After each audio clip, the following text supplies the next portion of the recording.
lords of your nation. Here is an end at last to all privation. You've got your pay, spare all you can afford to welcome little Buttercup on board.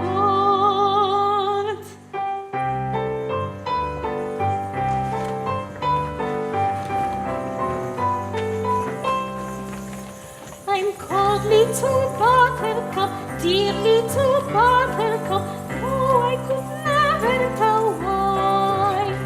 But still I'm called Buttercup, poor little Buttercup, sweet little Buttercup pie. I've snuff and tobacco and excellent Jackie. I've scissors and watches and knives. I've ribbons and laces to set off the faces of pretty young sweethearts and wives. I've treacle and toffee, I've tea and I've coffee, soft Tommy and succulent chops. I've chickens and ponies and pretty bolognas and excellent peppermint drops. Then buy of your Buttercup, dear little Buttercup, sailors should never be shy. Then buy of your Buttercup, poor little Buttercup, come of your Buttercup, bye.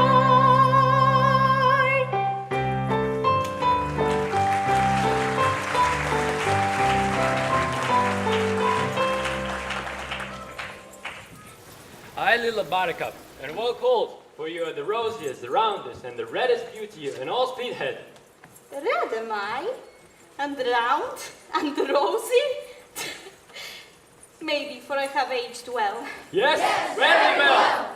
But hark ye, my merry friend, have you ever thought that beneath a happy exterior there sometimes lurks a great sadness?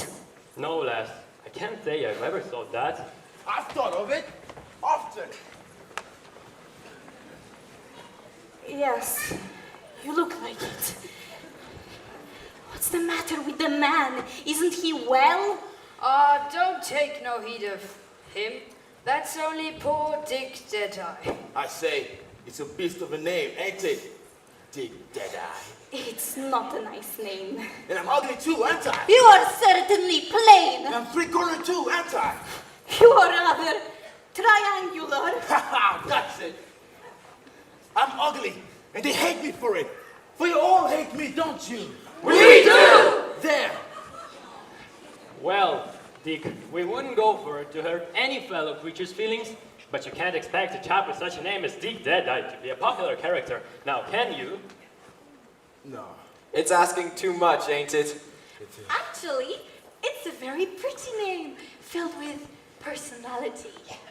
It's bad luck to have a woman on board. Well, of course it is, but I have lucky charms. I also have French vegetables and stuffed animals. Oh yeah? Let's see them. No, sir, darling, I would not say a word more to that man. Blokes like that know when they are being cheated. How much for them? 40 bob, dearie. What? That's too much. Oh, that's such a pity. It would have gone so well with that little name of yours. What was it again? Deadeye. Ah! Ah, yeah, scared. That's what they always feel. For such a face and form as mine, even the noblest sentiments sound like the black utterance of a depraved imagination. It's human nature. I'm resigned. You, what are you looking at? Huh? Hey, you! You think this is funny? Well, I hope you're all entertained.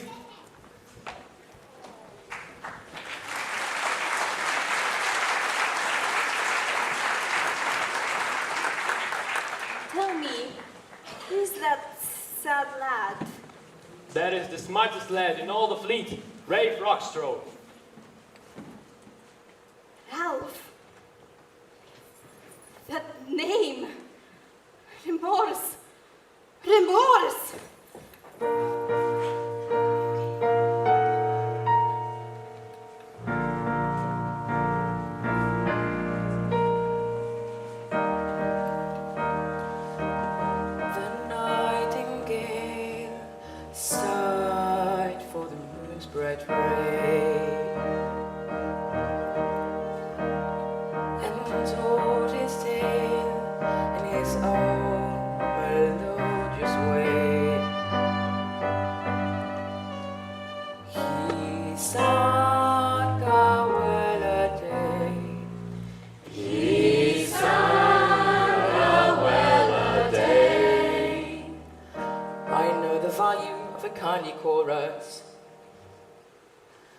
but courses yield little consolation. When we have pain and sorrow to before us, I love and love, alas, above my station. He loves and loves, alas, above his station. Yes, yes, the lass is much above his station.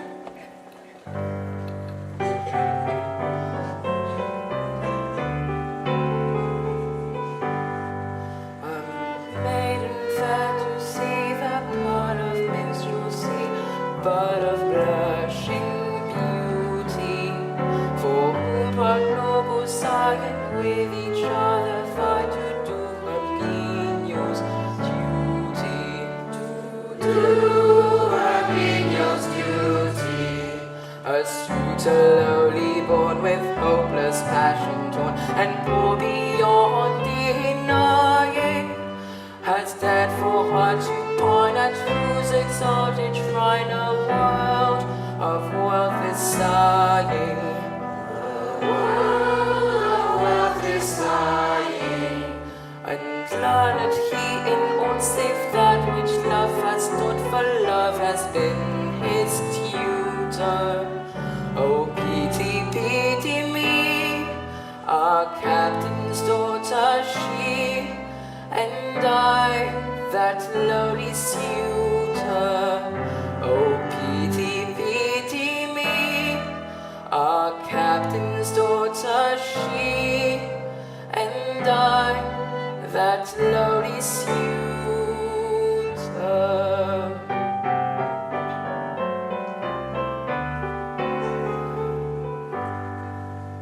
My poor lads, you've climbed too high. Our worthy captain's daughter won't have nothing to say to a poor chap like you. Will she, lads? No, of course not. Captain's daughter won't marry a farmer's hand. Shame! Shame! Dick Deadeye, them sentiments of yourn are disgrace to our common nature.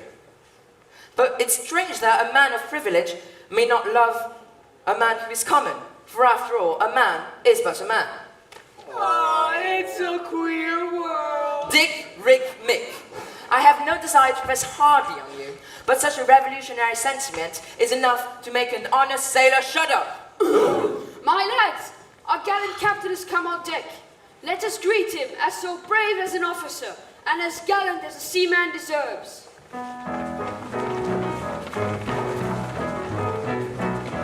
My gallant crew, good morning. Sir, good morning. I thought you're all quite well. Quite well. And you, sir? I am in reasonable health and happy to meet you all once more. You do us proud, sir.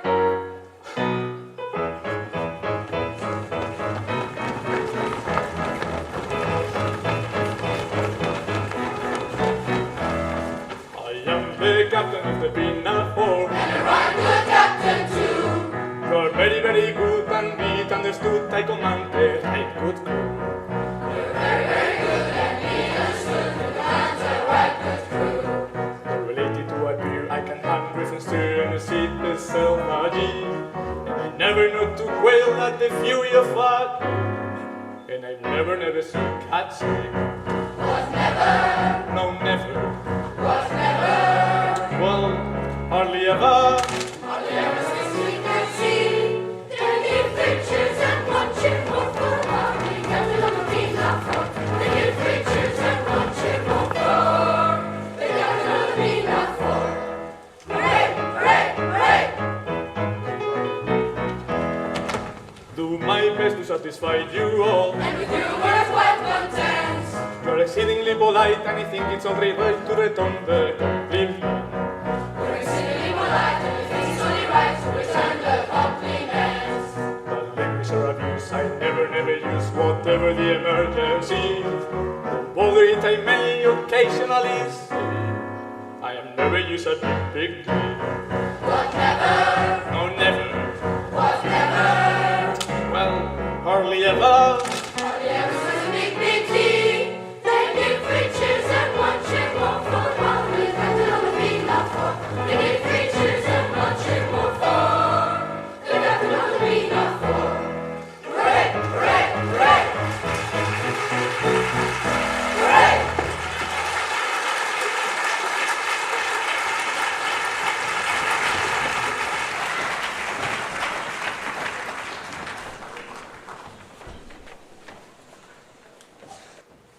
dull.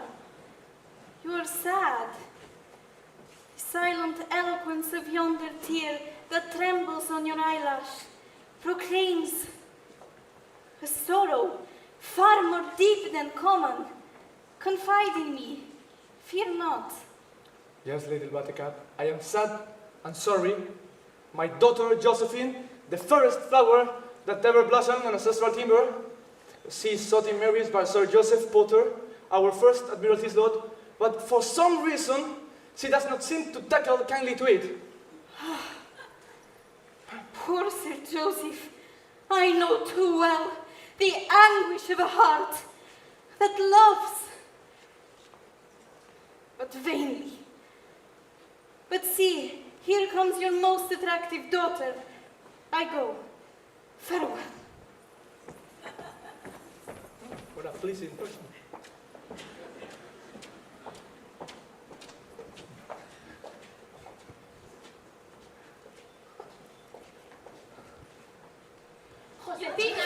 Josefina! My dear governesses, I do not want to talk about anything. Please, do not ask me questions. Please, leave me in peace. Please, Miss Josephine, tell us, why are you so sad? It must be because Miss Josephine retired very late last night. My dear girl, how many times I tell you the golden rule in life? Early to bed, early to rise, makes a man healthy, wealthy, and wise. Por favor, stop always repeating your British rules. It must be because of that horrible porridge that we are forced to eat every morning.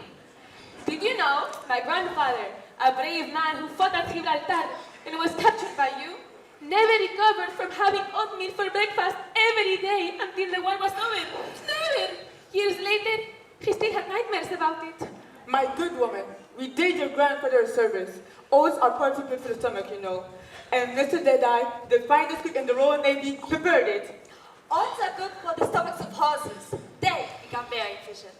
Now, what Paula Josephine needs is a good Apfelstrudel. Ah, how much I miss it. Nine. What she really needs is a Frankfurter sausage with sauerkraut. Mr. Sophie, enough talking about the food. Can't you see that he is in love? I do not know what you're talking about. I have lived long enough to see the same eyes in different people. In you, I see the eyes of the one who is in love and that does not want to tell anyone. But don't be sad. Listen to the song I have composed about you.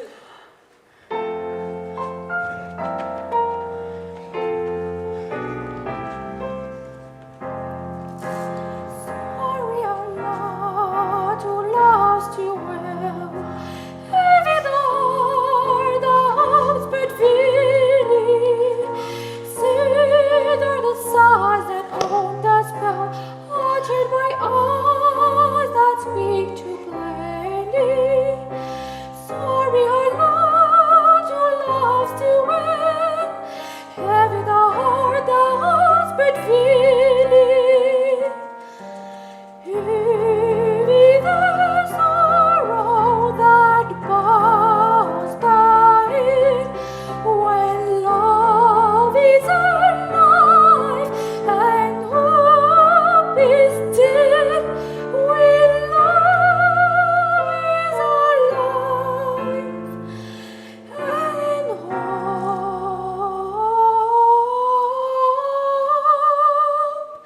is dead.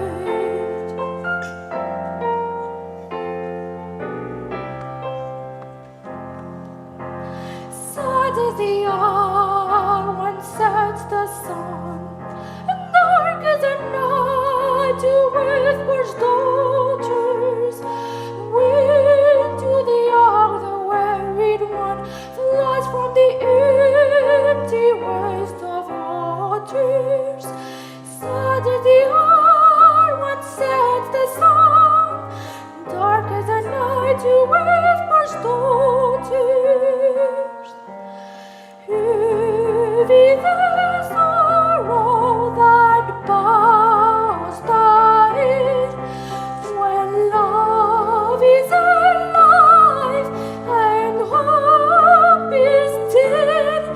When love is alive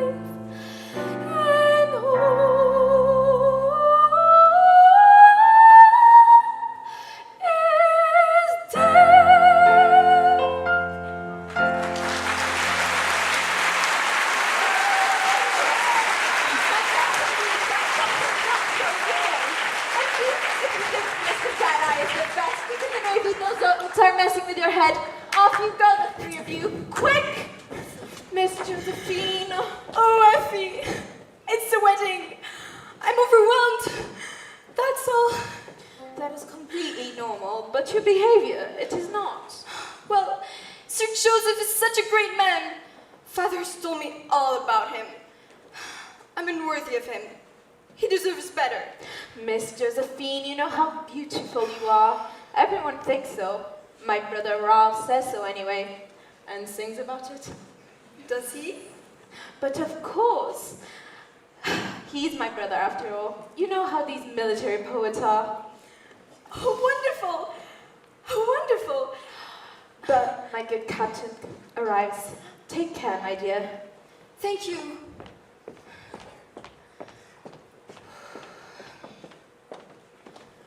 My child, I grieve to see that you are a prey to melancholy. You should look your best today, for Sir Joseph Potter, KCB, will be here this afternoon to claim your promised hand. Oh, Father, your words cut me to the quick. I can esteem, reverence, venerate Sir Joseph, for he's a great and good man, but I cannot love him. My heart is already given. It is said, not a fear. Given, and to whom? Not to some gilded lordling. No, Father. The object of my love is no lordling. Oh, pity me, for he is but a humble sailor on board of your own ship. Impossible. Yes, it is true. Too true. Come on, sailor.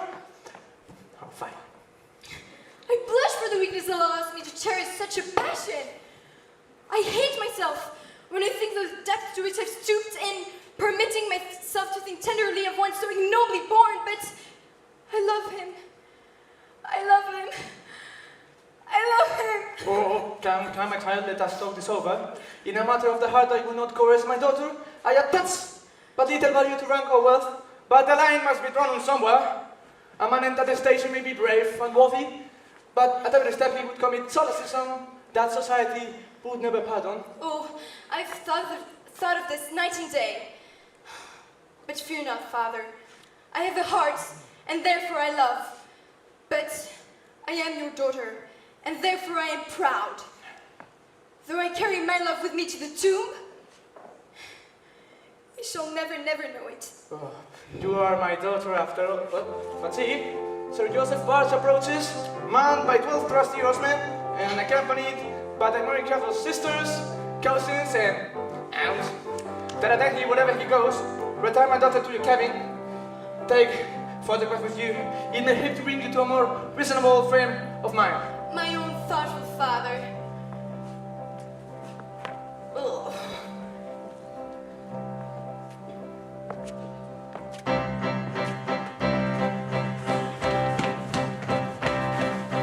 Joseph Barges sing, and his crowd of blushing sing. We hope you'll find us clean and attentive to our duty. Instead we sail the ocean blue, and our salt sea ships our beauty. We're so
literatures, I'll lead the way.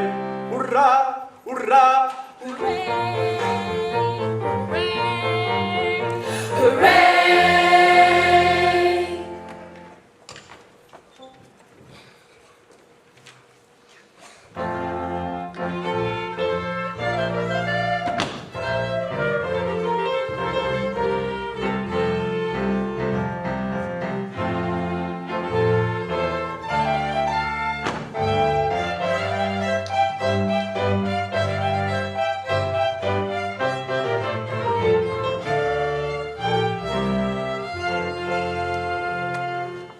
Sorry, this is not the good music.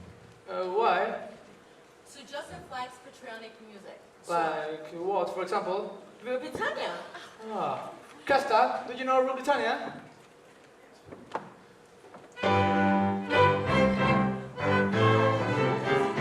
Change. Good evening. Good evening. Oh, Mr. Prime Minister, how are you? So pleased to see you. How's your wife? Very well? So happy, so happy. Good evening, Good evening.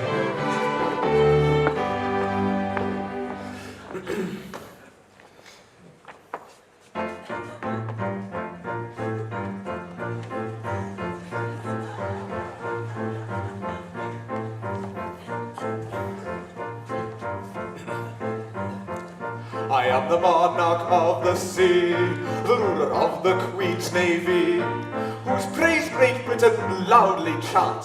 We are his sisters and his cousins and his aunts. And we are his sisters and his cousins and his aunts. His sisters and his cousins and his aunts. While at anchor here I ride, my bosom swells with pride, and I snap my fingers at the foeman's taunt. And so do his sisters and his cousins and his aunts. And so do his sisters and his cousins and his aunts. His sisters and his cousins and his aunts. But when the breezes blow, I generally go below and seek the seclusion that a cabin grants. So do his sisters and his cousins and his aunts. And so do his sisters and his cousins and his aunts. And so do his sisters and his cousins and his aunts. His sisters and his cousins to be reckoned to my cousins and his aunts.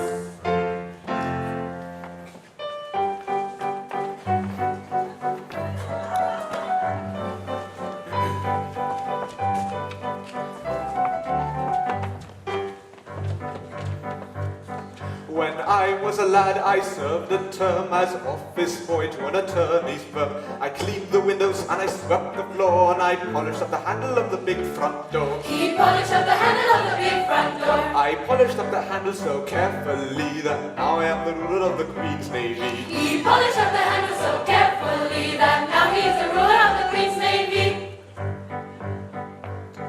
A loving boy, I made such a mark that they gave me the post of a junior clerk. I served the Ritz with a smile so bland, and I copied out the letters in a big round hand. He copied out the letters in a big round hand. I copied out the letters in a hand so free that now I am the ruler of the Queen's Navy. He copied out the letters in the hand so free that now he is the ruler of the Queen's Navy.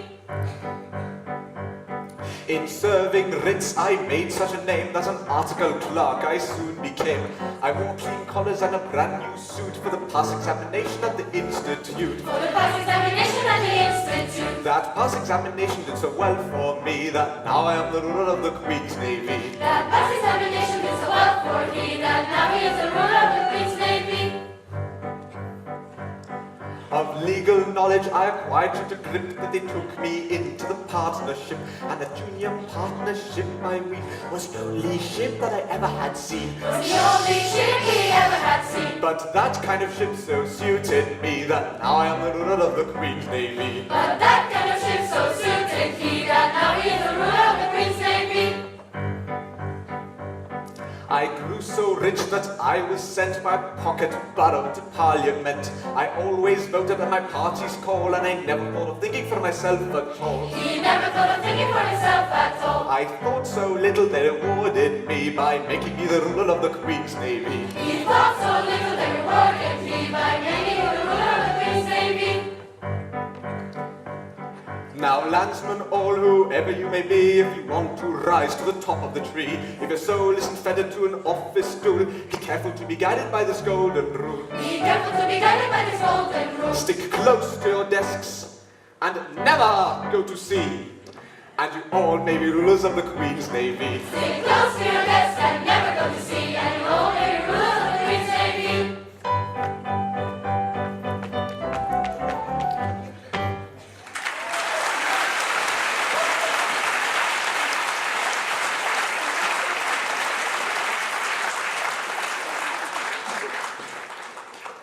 You've a remarkably fine crew, Captain Corcoran. It's a fine crew, Sir Joseph. A British sailor is a splendid fellow, Captain Corcoran. Splendid, Sir Joseph. I hope you treat her too kindly, Captain Corcoran. Indeed, I hope so, Sir Joseph. Never forget that they are the bulwarks of England's greatness, Captain Corcoran. So I have always considered them, Sir Joseph. Then no bullying, I trust. No strong language of any kind, eh? Oh, never, Sir Joseph. What? Never? Well, hardly ever, Ah. but they're an excellent crew and they do their work thoroughly without it. Don't patronize them, sir. Pray don't patronize them. Certainly not, Sir Joseph. That you are their captain is an accident of birth. I cannot permit these noble fellows to be patronized because an accident of birth, look here, has placed you above them and them below you. I am the last person to insult a British sailor, Sir Joseph. Yes, you are the last person who did, Captain Corcoran. Desire that splendid seaman to step forward. Oh, dear. No. The other splendid seaman.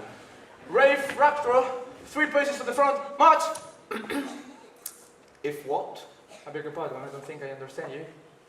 If you please. Yes, of course. If you please. You are a remarkably fine fellow. Yes, Your Honor. And a first-rate seaman, I'll be bound. There's not a smarter topman in the Navy, Your Honor. Though I see it. Who shouldn't? Not at all. Proper self-respect, nothing more. Can you dance a hornpipe? Naturally, Your Honor. Aha. And what about your mates? Of course they can. Very well then. Excellent. Gentlemen, pray, show me this dance that strikes fear into the hearts of our enemies. Sir, yes, sir! Company, dance! 1, 2, 3, 4.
Remind me, who is in command of this vessel? What can you mean, Sir Joseph? I am. Then why were you not dancing? Oh dear. Because I can't dance. I don't know how to dance. He doesn't know how to dance. The officers, they send us now. All good British sailors dance hornpipes. But I will teach you on this evening after dinner. Excuse me, move along, thank you. Thank you. Now you, tell me, and don't be afraid, how does your captain treat you, eh? I bet the captain don't work the deck, Your Honor. Good. I like to hear you speak well of your commanding officer. I dare say he don't deserve it, but still, it does you credit. Can you sing? I can hum a little, Your Honor. Then hum this at your leisure. It is a song that I have composed for the use of the Royal Navy. It is designed to encourage independence of thought and action in the lower branches of the service, and to teach the principle that a British sailor is any man's equal, excepting mine. Now, Captain Corcoran, a word or two in your cabin on a tender and sentimental subject? Aye, Sir Joseph. Boatswain, in commemoration of this judge's occasion, see that extra grog is served out of the ship company at 7 bells. Beg pardon. If what, Your Honor? If what? I don't think I understand you. If you please. What? The gentleman is quite right. If you please. If you please. For I hold that on the seas, the expression, if you please, a particularly gentlemanly tone implants. Cousins and his aunt, and so do his sisters and his cousins and his aunt. His sisters and his cousins will be records of my cousins and his aunts.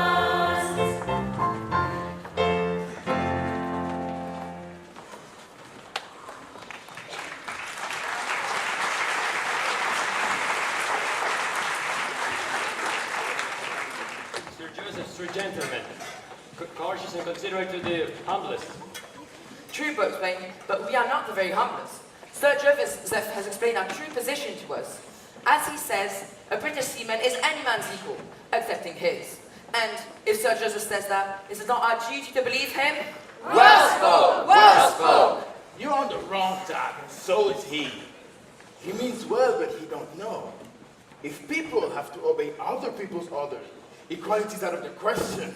Horrible! Horrible! Dick Deadeye, if you go on to infuriate this here ship's company too far, I won't answer for being able to hold them in. Shocked! That's what I am. Shocked! Messmates, my mind's made up. I'll talk to the captain's daughter and tell her, like an honest man, of the honest love I have for her. Aye, aye! Is not my love as good as another's? Aye! Is not my heart as true as another's? Aye! Have I not ears and eyes and hands and limbs like another? Aye, aye! True. I lack birth. You've a berth aboard this very ship. Well said. I had forgotten that. Messmates, do you approve of my determination? We do! We don't! What is to be done with this here cobblest child? Let us sing him this song that Sir Joseph has so kindly composed for us. Perhaps it will bring these miserable creatures to a proper state of mind.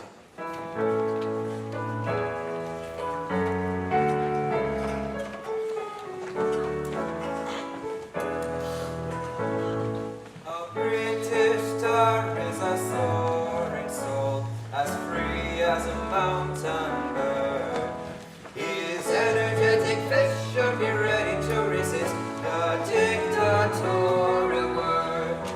His nose should pant and his lips should curl, his cheek should flame and his brow should furl, his eyes should flash and his breast should twirl, and his ear ready for a knockdown blow.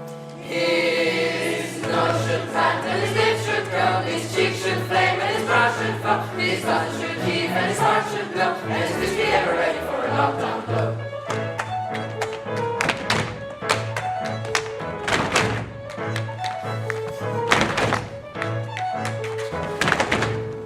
His eyes should flash with an inborn fire, his brow with scorn he bore. He never should bow down to a domineering frown or the tang of a tyrant tongue. His foot should stamp and his throat should growl, his face should scowl, his eyes should flash, and his breast protrude, and this should be his customary attitude. His foot should stamp, and his mouth should growl, his hair should twirl, and his face should scowl, his eyes should flash, and his breast protrude, and this should be his customary attitude. His attitude, his attitude, his attitude.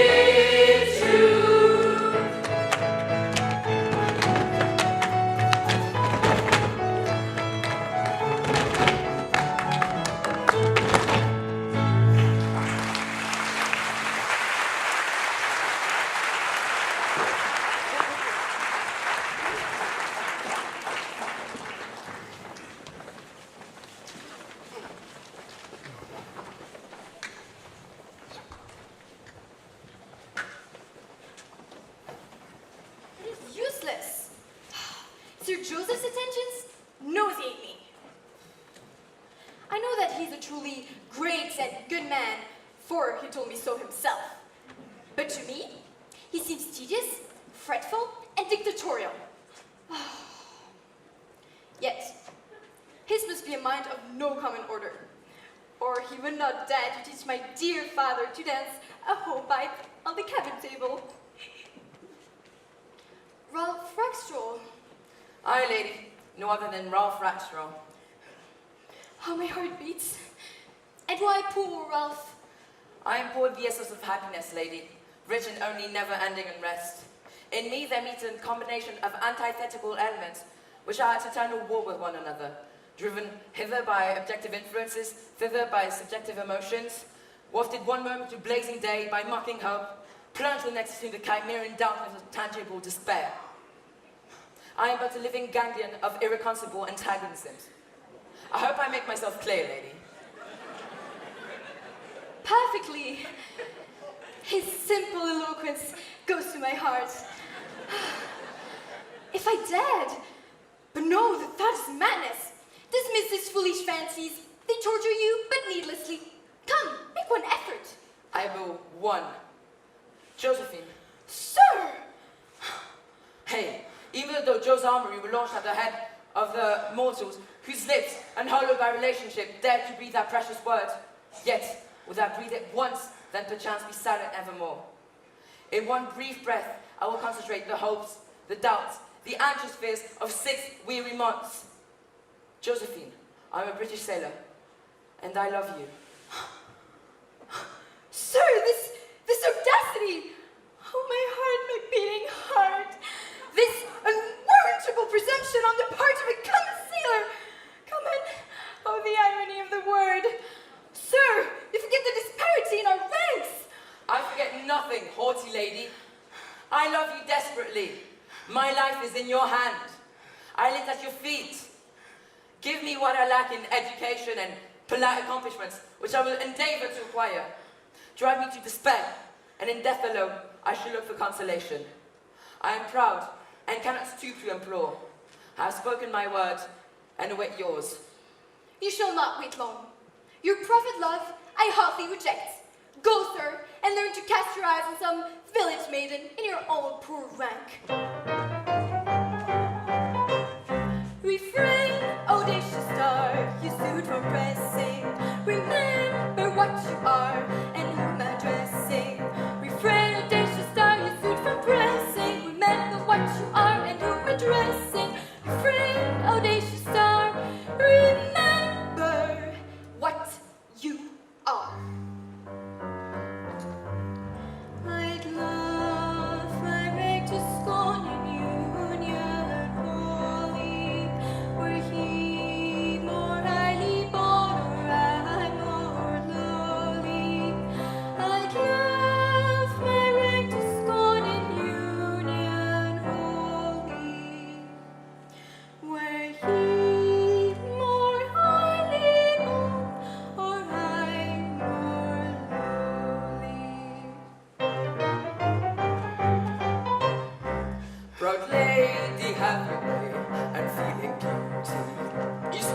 and I obey. It is my duty. I am the lonely star that sails the water, and you, my lady, are my captain's daughter. But lady, have your way. You speak, and I obey. My heart with anguish torn burst down before her.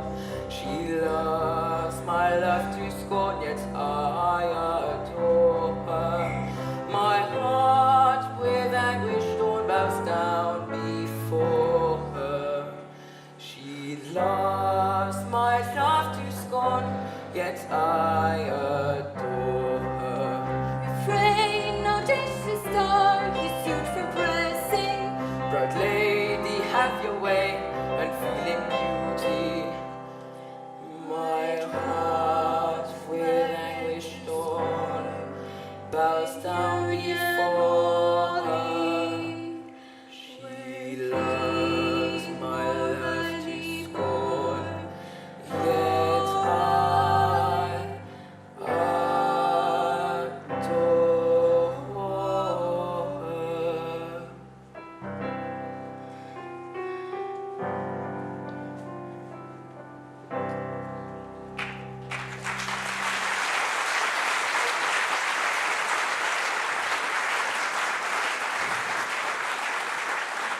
Can I survive this overbearing, or live a life of mad despairing? My prophet love, haughtily rejected? No, no, it shall not be expected.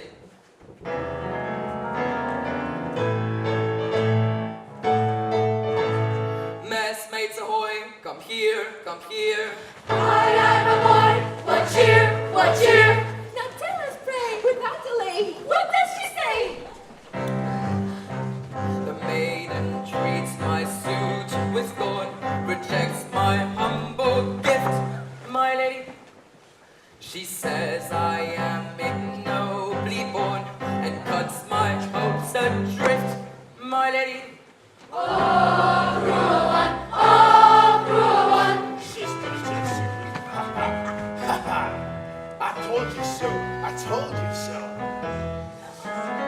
Shall we submit? Are they content? Love comes alike to high and low. Britannia's sailors rule the waves, and shall it come to insult? No, no! You must submit! You're but slaves! A lady sheep! You lonely turtles of the waves, she spurs you all. We told you so. My friends, my leave of life I'm taking.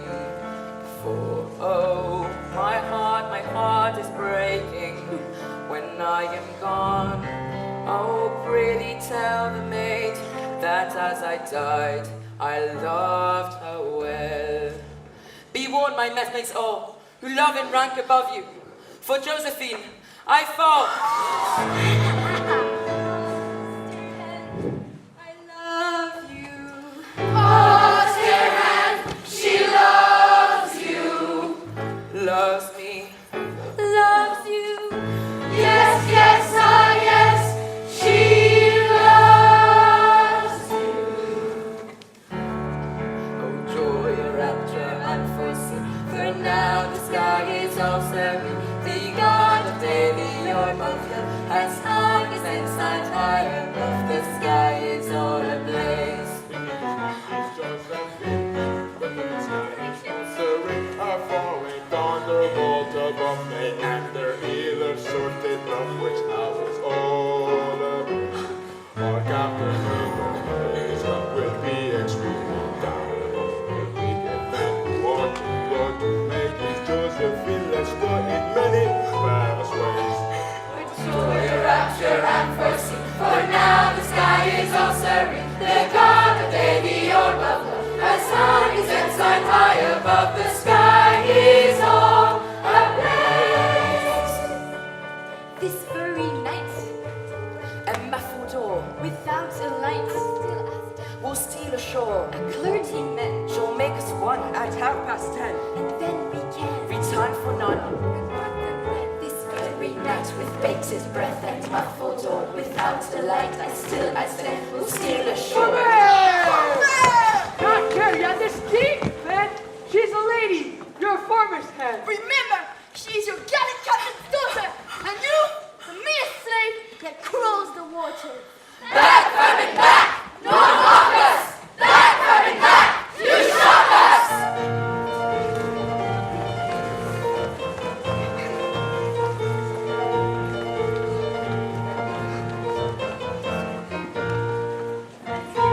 Cheers for the sailors bright, who castle of the rank set, and gives them all their fortune too, for the honest love of sailors true. La la la la la la la la la la la la la la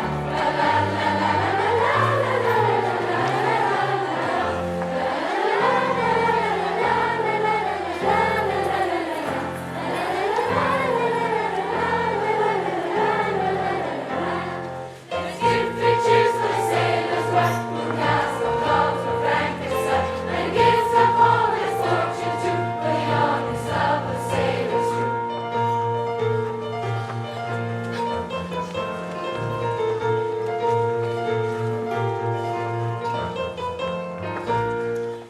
British star is a soaring soul, as free as a mountain bird. His eminently face should be ready to resist a dictatorial word. His action flash with an inborn fight, his word with his won't be wrong. He never should bow down to a dominating front on his tongue of a tyrant on. His nose should flat and his lip should curl, his chin should flame and his brow should frown. His blood should heat and his heart should glow, and his kiss be ever ready for a knockdown blow. His foot should stamp and his lips should curl, his hair should flare and his eyes should scowl, his eyes should flash and his breast protrude, and this should be his customary attitude.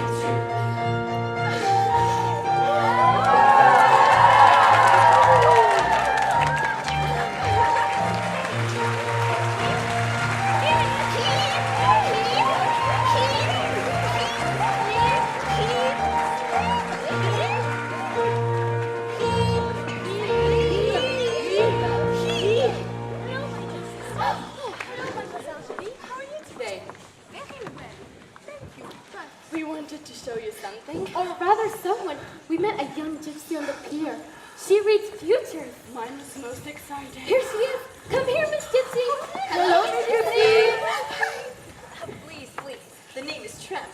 Or Mimosa, if you like. Miss Gypsy? Mimosa. Miss Mimosa, would you read my future? Well, of course, dear. Are you in love? She is rubies. Well, that will cost you £10.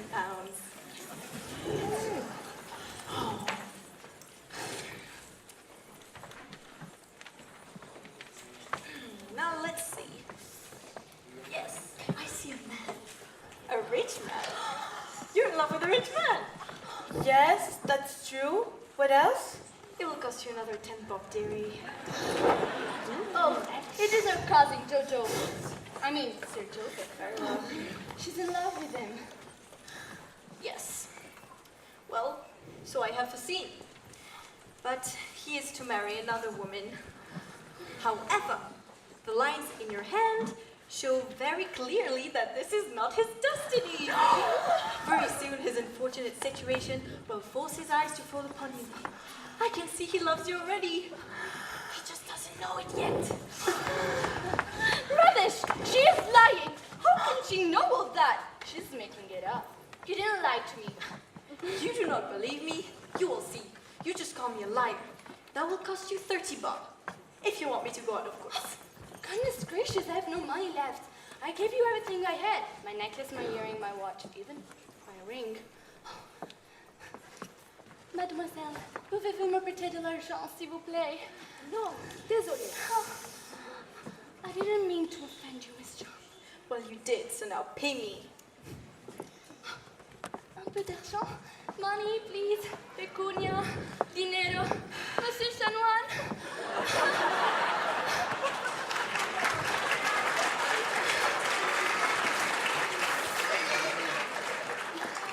Dear girls, do not worry. You will pay me later today, like this afternoon. Let's just worry about your happiness now. Money, what is money? It is a heavy chain dragging you down. Get rid of it, and you'll be merrier than you've ever been. I don't feel very happy yet. And you, my sisters? Mademoiselle? No. Not really. What must we do? Just follow me and you will see.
circle of ladies about this young gypsy. Maybe they could lend us some money or have their future read. Oh, and not a word of what you heard about my future to anyone. Our lips are sealed.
Fair moon to thee I sing, bright regent of the heavens, say why it's everything, either at sixes or at sevens, say why it's everything, either at sixes or at sevens.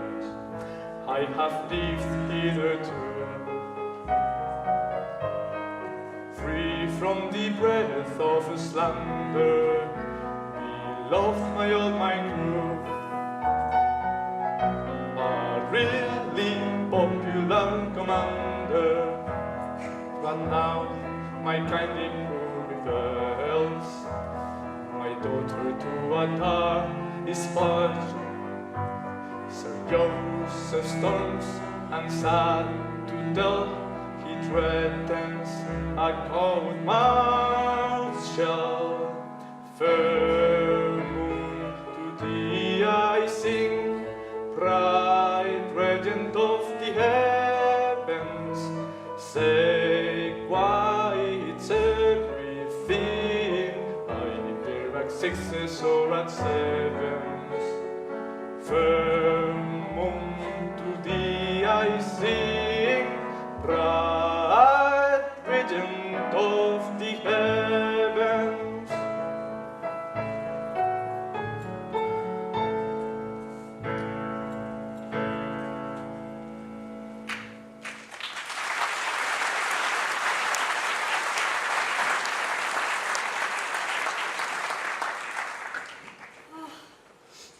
How sweetly he carols forth his melody to the unconscious moon.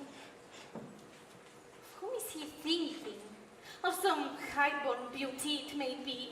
Who is poor little buttercup that she should expect his glance to fall on one so lowly? And yet, if he knew, if he only knew, Oh, Lady Buttercup, still on board? I would fain see you smile before I go. I fear it will be long before I recover my accustomed cheerfulness, for misfortunes crowd upon me, and all my old friends seems to have turned against me. Oh no, do not say all, dear captain. But one and just to one, at least. True for your stunts to me. If ever I gave my heart again, methinks it would be to such a one as this. I am touched to the heart by your innocent regard for me, and were we differently situated, I think I have returned it, but as it is, I fear I can never be more to you than a friend.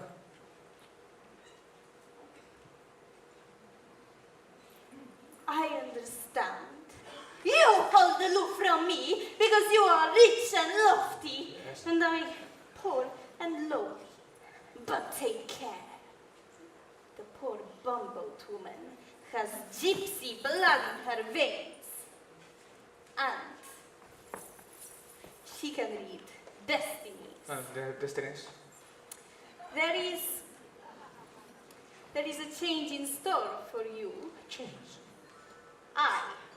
Be prepared. Things are seldom what they seem. Skim milk masquerades as cream.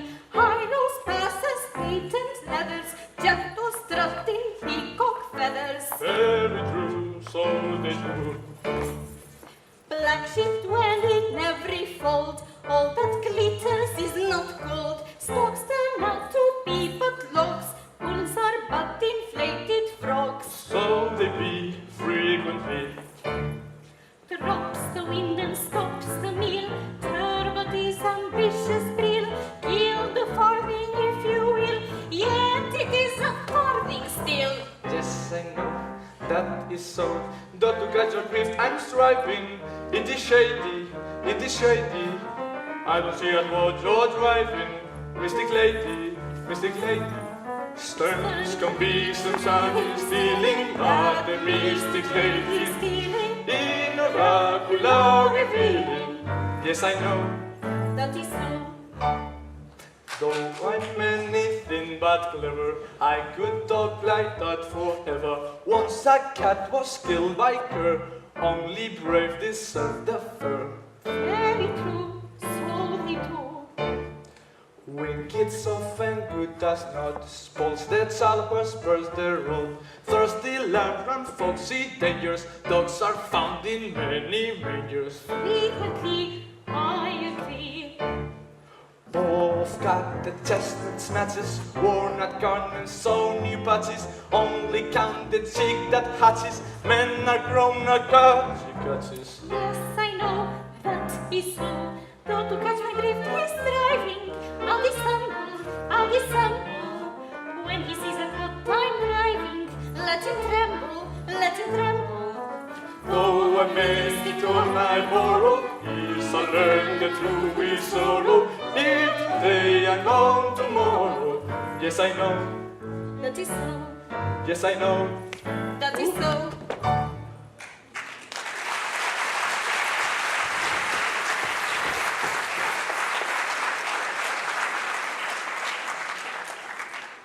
Incomprehensible as her utterances are, I nevertheless feel that they are dictated by a sincere regard for me. But to what new misery is he referring? Time alone can tell. Better thinking about with that cup of tea.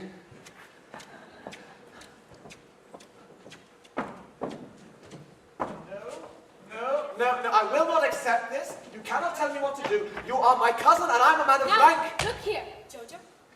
You once said that surrender is something not worthy of any naval officer. Well then, do not give up. The woman will not even look at me. And you saw how hard I tried, for I did everything that my cousin Hebe told me to do. I told her that she was pleasant for a captain's daughter. I complimented her on her droning voice and on that pimple above her left ear. I told her that her dress made her look very plain and that her father's ship was the worst in the Navy and was a disgrace to his country. Where have I gone wrong? I cannot see where you went wrong. You said all the things women would like to hear. Exactly, that's the problem. I have done nothing wrong. But I told her these things officially and unofficially. I begged her, I threatened her, I even sang that poor wandering one to her. This can only be her fault. Well, said cousin, you must find another bride at once. About time. He will do no such thing. Think of the scandal. Think of what people will say.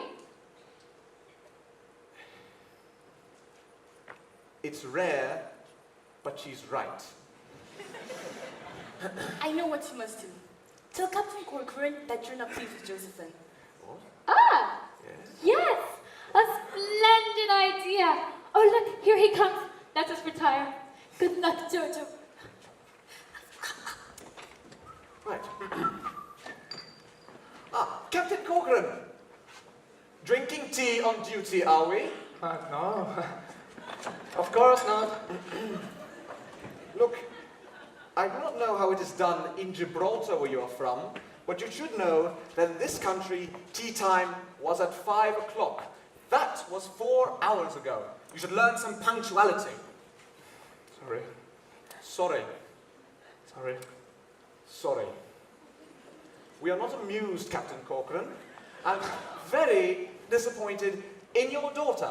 In fact, I don't think she will do. She won't, Sir Joseph? I'm afraid not. The fact is that although I have urged my suit with as much eloquence as consistent with an official utterance, I have done so hitherto without success. I can hardly... How do you account for this? I hardly know, Sir Joseph, but Josephine is of course sensible of your condensation. Yes, she naturally would be. But perhaps your exalted ranks does also. Okay. But you think it does? I can hardly say, Sir Joseph. Josephine is a modest girl, and her social position is far below your own. It may be that she feels she's not worthy of you. You know, this is a very sensible suggestion, and displays a far greater knowledge of human nature than I had given you credit for. Oh, but soft, she is here. Look, or she comes. Here's what I'll do. I will tell her that it is a standing rule at the Admiralty that love levels all ranks. I suppose that she will look at my suit with a more reasonable frame of mind. You withdraw, and I watch for my opportunity. Ah, madam. It has been represented to me that you are called by my exalted rank. I desire to convey to you officially my assurance that if your hesitation is attributable to that circumstance, it is uncalled for. Oh, then your lordship is of opinion that married happiness is not inconsistent with discrepancy in rank. I am officially of that opinion. That the high and the lowly may be truly happy together, provided that you truly love one another. Madam, I desire to convey to you officially my opinion that love is a platform upon which all ranks meet. I thank you, Sir Joseph. I did hesitate, but I'll hesitate no longer. He little thinks how eloquently he has pleaded his rival's cause. My first champagne! Can I? You're a grown girl Never now. mind the why and wherefore of the letter ransom therefore, though his lordship's stations might be dusty, bamboo's beef his brain, though her tastes are mean and flighty and her fortune poor and vain. Ring the merry bells from lordship, rend the air with morning wild, for the union of my lordship with a humble captain's child, for a humble captain's daughter, For a gallant captain's daughter, and the Lord who rules the water. and a tar box of water. let the air with joy be laden, rents on the air above, for the union of a maiden with the man who owns her love.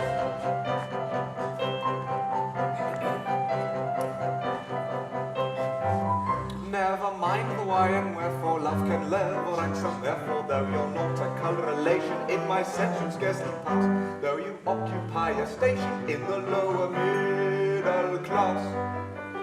Ring the merry bells from lordship, rend the air with warbling wild, for the union of my lordship with a humble captain's child, for a humble captain's daughter, For a gallant captain's daughter, And the Lord who rules the water. and a tar box of water. let the air with joy be laden, rents on the air above, for the union of a maiden with the man who owns her love. Oh dear. Never mind the why and wherefore, love can never ranks, and therefore I the jurisdiction ably have you played your part. You have carried with conviction to my hesitating heart. Ring the merry bells from lordship, rend the air with warbling wild, for the union of my lordship with a humble captain's child, for a humble captain's daughter, For a gallant captain's daughter, And the Lord who rules the water. and a tar box of water. let the air with joy be laden, ring the merry bells from lordship, For the union of maiden, for the union of my lordship, rents on the air above, for the man who owns her love. rents on the air above, for the man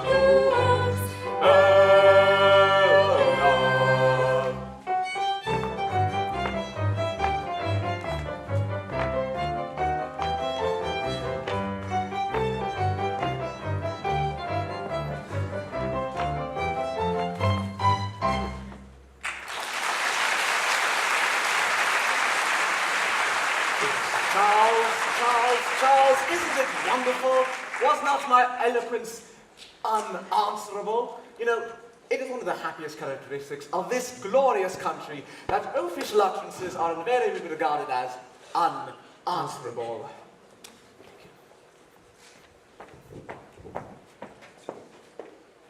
At last, my hopes was to be crowned. My only daughter is to be the bride of the cabinet minister. The prospect is, listen, Rick, Dick, don't. Ah, don't shrink from us, Captain. We are pleasant to look at, and our name is against us, but we're not as bad as you seem. What will you with me?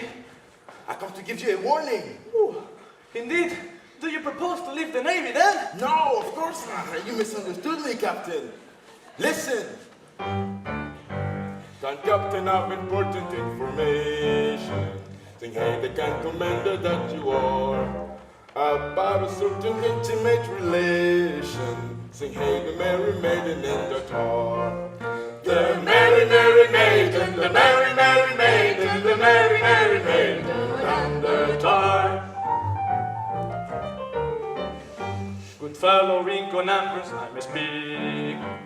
Hey, the thoughtful sailor that you are, the answer to the vainly I am seeking. Sing, hey, the merry maiden up the door. The merry, merry maiden, the merry, merry maiden, the merry, merry maiden and the tar. Can Captain, your young lady is a sighing. Sing, hey, the simple captain that you are, this very night we've watched you to be flying. Sing, hey, the merry maiden and the tar. The merry, merry maiden, the merry, merry maiden, the merry, merry maiden and the tar. Good fellow, you have given timely warning. Since they the thoughtful sailor that you are, I'll start to Master Rockstraw in the morning. Since hey, the cat on night of the door. The merry cat o' night, the merry cat o' night, the merry cat o' night on the tar.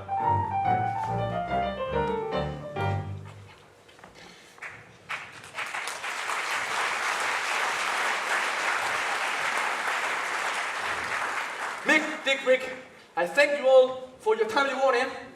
I will at once take her to arrest our flight. This boat cloak will bind me with a guise. Soul! The foil! Foil! Foil!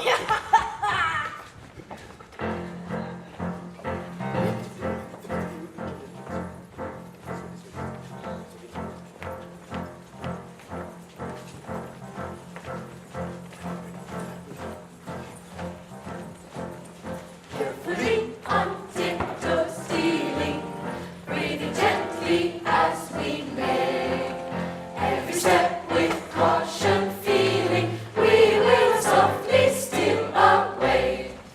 Goodness me, what was that? Silently, it was the cat.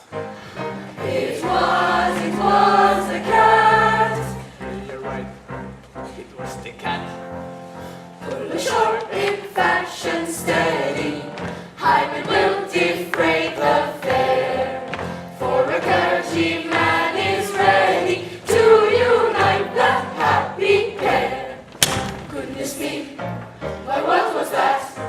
Silently, again the cat. It was again the cat. You're right, it can't the cat. Every step with caution feeling, we will softly steal away. Every step with caution feeling, we will steal away. Oh! Pretty daughter of mine, I insist upon knowing where you may be going with the sons of the bride. For my excellent crew, so far as the good company, a scarcely fit company, my daughter for you. Now how can they do? The false we good company, we're scarcely fit company for a lady like you. Proud of said that what you live but go. They must listen to the silver sneer. For I have a fact unknown to all my messmates here. Oh, all right. Humble, poor, and lowly born, the meanest in the fourth division, the part of epauletted scorn, the mark of quarter-deck derision, has dared to raise my warming eyes above the dust to which you know me in manhood's glorious pride to rise. He is an Englishman, behold him. He is an Englishman.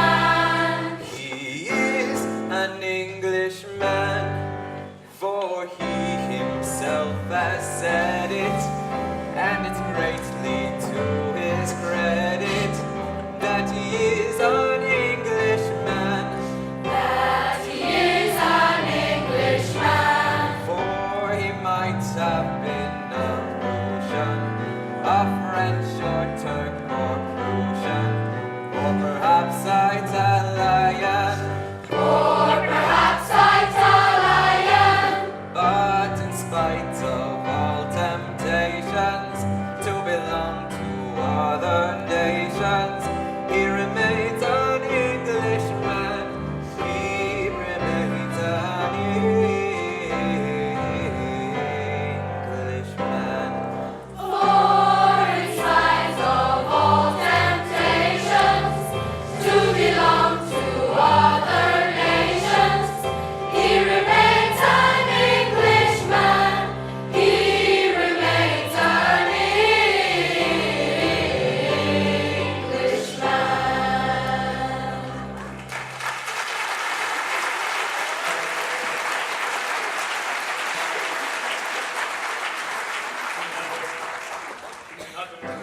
A reprobation to any British star.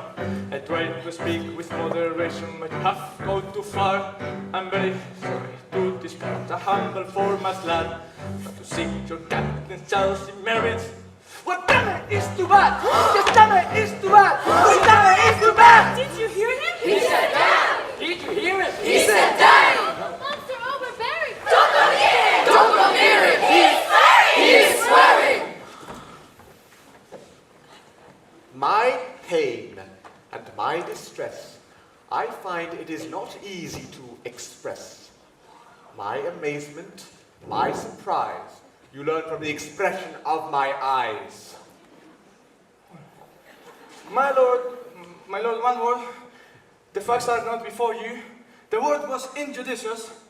But hear my explanation, I implore you, and you will be indignant too. I vow. I shall hear of no defense, attempt none if you are sensible. That word of evil sense is wholly indefensible. Go, ribald, get you hence to your cabin with celerity. For this is the consequence of ill-advised asperity. This is the consequence of ill-advised asperity. For I'll teach you all here long to refrain from language strong. For I haven't any sympathy for ill-bred talks.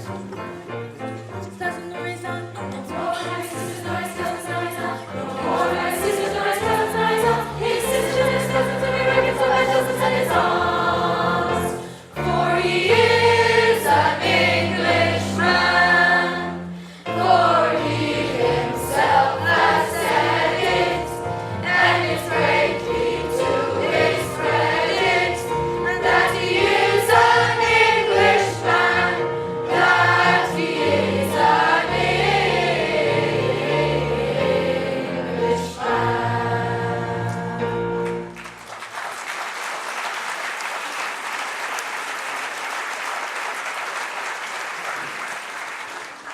Now, tell me, fine fellow, for you are a fine fellow, Yes, Your Honor.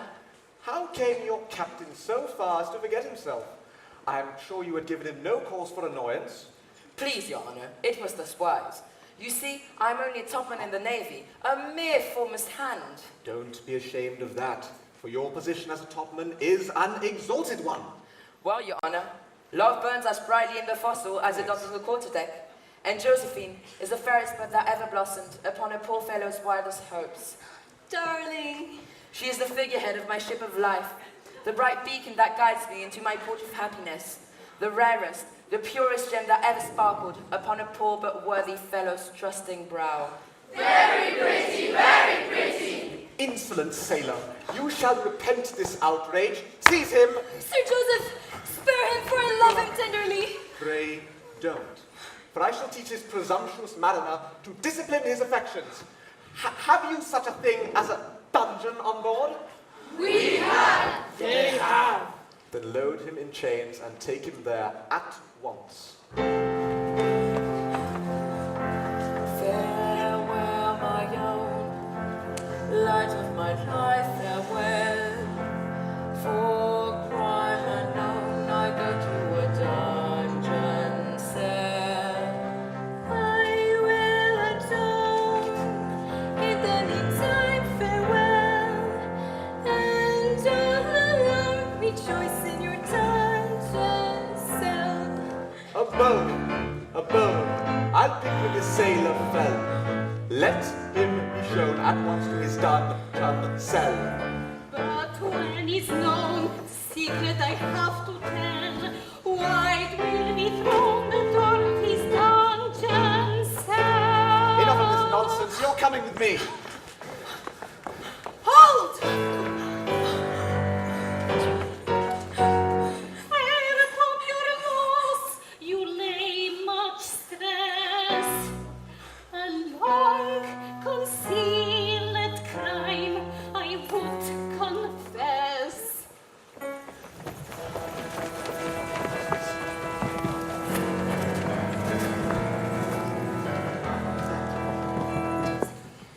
Many years ago, when I was young and charming, as some of you may know, I practiced baby farming. Now this is most alarming. When she was young and charming, she practiced baby farming many years ago. Two tender babes I nursed. One was of low condition, the other upper crust, a regular patrician. Now this is the position. One was of low condition, the other a patrician many years ago. Oh, bitter is my cup. However could I do it? I mixed those children up, and not a creature knew it. However could you do it? Someday no doubt you do it. Although no creature knew it so many years ago. In time it laid away, forsook his foster mother. A well-born babe was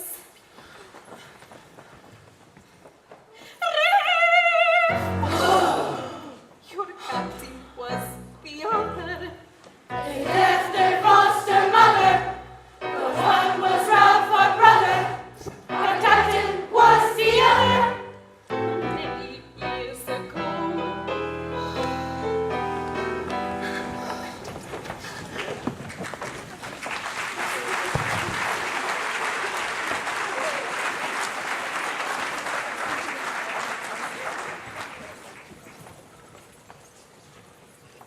Then I am to understand that Rafe and the captain were exchanged in childhood's happy hour, that Rafe is really the captain, and the captain is Rafe. That is the idea I intended to convey, officially. Very well you have conveyed it, Miss Buttercup. Aye, aye, Your Honor. Dear me.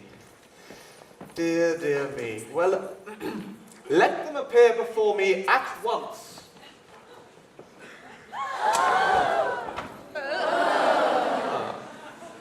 My father?